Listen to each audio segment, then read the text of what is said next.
क्या Donald Trump के सख्त तेवर के आगे ईरान की खामनेई सरकार झुक गई है?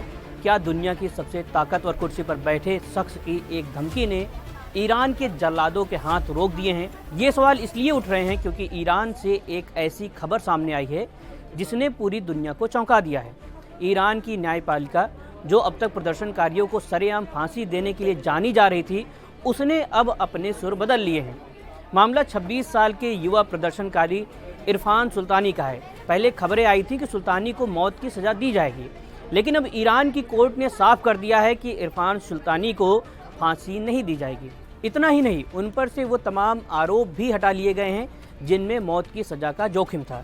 सुल्तानी वो पहले शख्स थे जिन्हें इस मौजूदा अशांति के बाद फांसी के तख्ते तक ले जाने की तैयारी थी, लेकिन ऐन वक्त पर ईरान का ये पीछे हटना कई बड़े सियासी संकेतों की तरफ इशारा कर रहा है।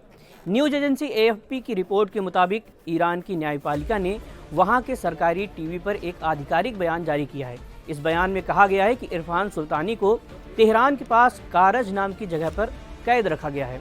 उन पर आरोप है कि इस्लामी व्यवस्था के खिलाफ प्रोपेगेंडा फैलाना और राष्ट्रीय सुरक्षा के खिलाफ काम करना। लेकिन दिलचस्प बात यह है कि ईरान के कानून के मुताबिक इन आरोपों में मौत की सज़ा का प्रावधान नहीं है।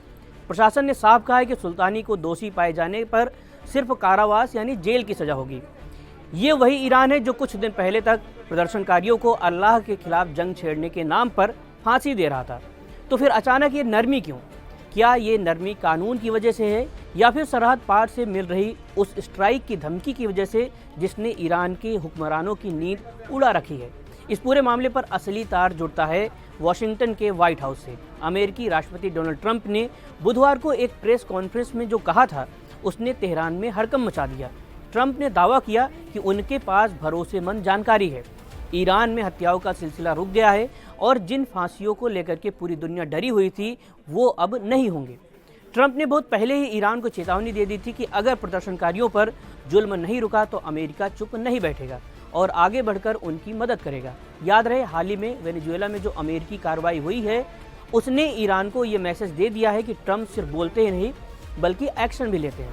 ट्रंप ने पत्रकारों से साफ कहा कि आज फांसी का दिन माना जा रहा था, लेकिन हमें बताया गया है कि ऐसा नहीं होगा। ये सीधे तौर पर ट्रंप की कूटनीतिक जीत मानी जा रही है। लेकिन क्या इसका मतलब ये है कि अमेरिका और ईरान के बीच का तनाव खत्म हो गया?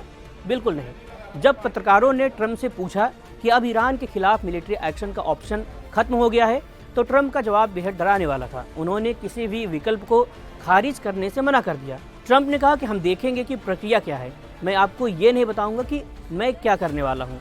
ट्रंप की ये वॉच एंड सी वाली नीति ईरान के लिए सबसे बड़ा सिरदर्द है। उधर ईरान के अधिकारियों ने सावधानी बरतनी शुरू कर दी है, क्योंकि उन्हें पता है कि ट्रंप की एक हाँ उनके परमाणु ठिकानों और मिलिट्री बेस को मलबे में तब्दील कर सकती है।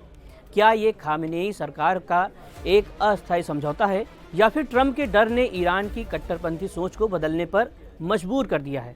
फिलहाल इरफान सुल्तानी की जान बच गई है, लेकिन ईरान की सड़कों पर छिड़ी ये जंग अभी खत्म होती नहीं दिख रही है।